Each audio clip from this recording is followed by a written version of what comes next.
Hola amigos et amigas, j'espère que vous allez bien. Aujourd'hui on va parler d'une histoire surprenante, je ne vois pas d'autre mot.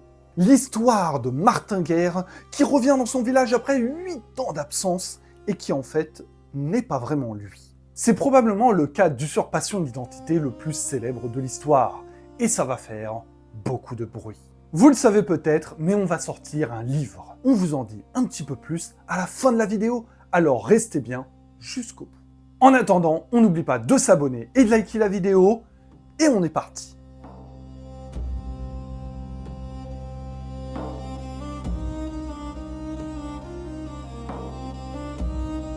Notre histoire commence en 1538 dans le charmant village d'Artiga, dans les Pyrénées. Nous célébrons le mariage de deux adolescents de 14 ans. C'était une autre époque. Bertrande de Roy, issu d'une lignée plutôt aisée, et Martin Guerre, fils d'émigrés basques qui avait monté un atelier de briques et de tuiles et dont les affaires fonctionnaient pas mal. Le couple est heureux, mais tarde à avoir des enfants. Et des rumeurs vont commencer à circuler. Comprenez, des difficultés dans la fécondation, ça ne peut venir que d'un maléfice, un mauvais sort jeté pour les empêcher de sceller à tout jamais leur union. Il fallut 8 ans d'attente, 4 messes, des prières et les conseils du prêtre qui demanda à Bertrande de bouffer des hosties et des fouasses bénites pour enfin conjurer le mauvais sort. Bertrande mit au monde un fils qu'elle baptisa Sancy, mais le bonheur de cette famille fut de courte durée. Martin est surpris en train de voler des sacs de grains, et il choisit de s'enfuir en Espagne plutôt que d'affronter la justice. Et personne n'aura plus de nouvelles pendant 8 ans. C'est long, 8 ans. Mais un beau jour, un homme se présente au village et dit s'appeler Martin Guerre. Il lui ressemble, que ce soit par la voix ou par le physique, même si le nouveau venu semble un peu plus mince. Mais bon, on peut changer en 8 ans. La famille Guerre au complet, femmes, enfants, oncles et sœurs, accueille en grande pompe le revenant. L'homme de la maison est de retour. Bertrande est aux anges, surtout que son mari lui donne des détails intimes de leur relation, en lui parlant notamment de leur nuit de noces. Ça ne peut être que lui.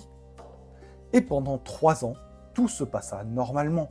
Le couple vécut comme un couple, mangeant, buvant et couchant ensemble. Les époux vont donner naissance à 2 filles, et globalement, Martin se comporte en père irréprochable. Mais l'histoire ne va pas en rester là, vous vous en doutez.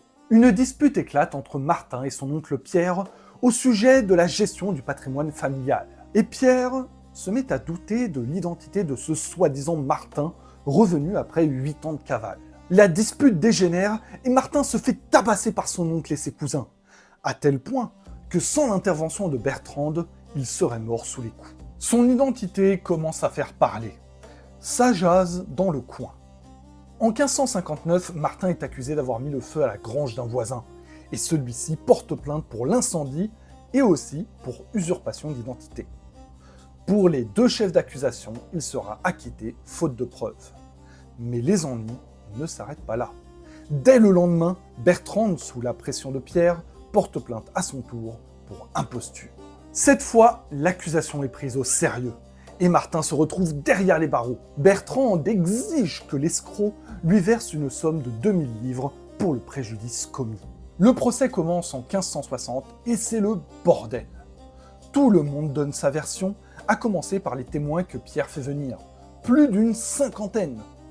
Ceux-ci affirment que le revenant, le faux Martin, serait en réalité Arnaud du Til, un homme venant d'un village voisin. Celui-ci était ami avec le véritable Martin, et aurait pris connaissance de tous les détails de sa vie, dans le but, bien sûr, de s'emparer de l'héritage familial. D'autres témoins raconteront que le vrai Martin aurait perdu sa jambe lors de la bataille de Saint-Quentin. Mais ça ne se base pas sur grand-chose de solide. Ce sont des rumeurs de rumeurs. L'accusé se défend comme il peut. Une 40aine de témoins prendront son parti et valideront sa version des faits. Les sœurs de Martin le défendent, et certains proches du couple également. Quant à Bertrande, elle déclare que l'accusé est bien son mari, et que c'est Pierre et sa famille qui ont fait pression pour qu'elle se prononce contre l'imposteur. Il l'aurait même menacé de mort ou de l'enfermer dans un hospice. Le supposé Arnaud du Til fut reconnu coupable et condamné à mort, pour atteinte au sacrement du mariage et pour viol, puisque c'est comme ça que fut officiellement considérée la relation entre Bertrande et l'imposteur. L'inculpé fit appel de la décision des juges, et le jugement fut cassé. Il faut tout recommencer, sauf que c'est le moment pour un retournement de situation. Martin Guerre, le vrai, fait son retour.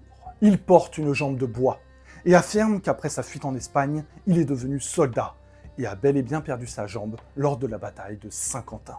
Les deux Martins défendent chacun leur version. Il se trouve que l'imposteur se débrouille mieux que le vrai. Il faut donc faire revenir les témoins, et c'est là que la résolution de l'affaire apparaît.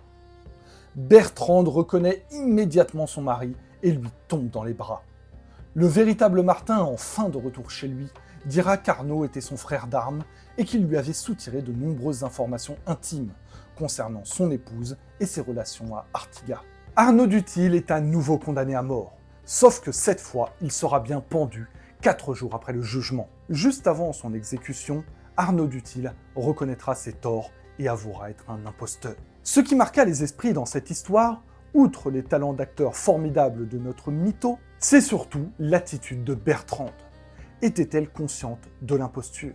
Aujourd'hui, une bonne partie des historiens considèrent que Bertrande était bien au courant de la duperie. Elle savait que son statut social dépendait de son statut d'épouse. La vie est tellement plus facile avec un mari à ses côtés, surtout à cette époque. Elle réussit néanmoins à convaincre les juges de sa bonne foi et à conserver sa réputation. Elle sera acquittée de tout délit et la justice reconnaîtra même la légitimité de ses enfants. À noter qu'il existe un film sur le sujet, avec Gérard Depardieu notamment. Quelle histoire, quelle imposture! C'est clairement l'un des faits divers les plus rocambolesques que l'on ait abordé sur cette chaîne. C'est toujours fascinant ces gens qui se font passer pour d'autres, parfois à des postes haut placés. On se rappelle de la princesse Tarakanova, qui se faisait passer pour la fille de l'impératrice de Russie. On vous en a déjà parlé dans cette vidéo. Si vous en connaissez d'autres, dites-le nous en commentaire, ça nous intéresse toujours. Chose promise, chose due, on vous parle rapidement de notre livre. Faut qu'on vous annonce un truc, on a écrit un livre.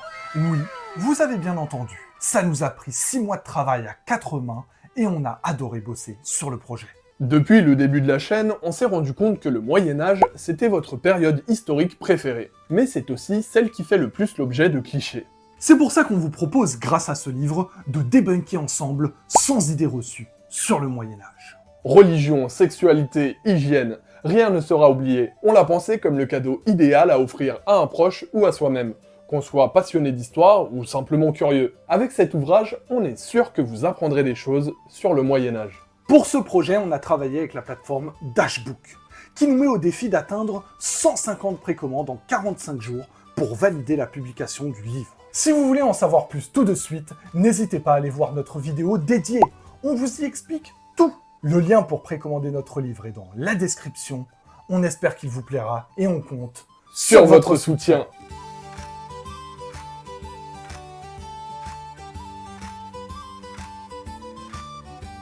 On se retrouve bientôt pour une nouvelle histoire. Et à la prochaine.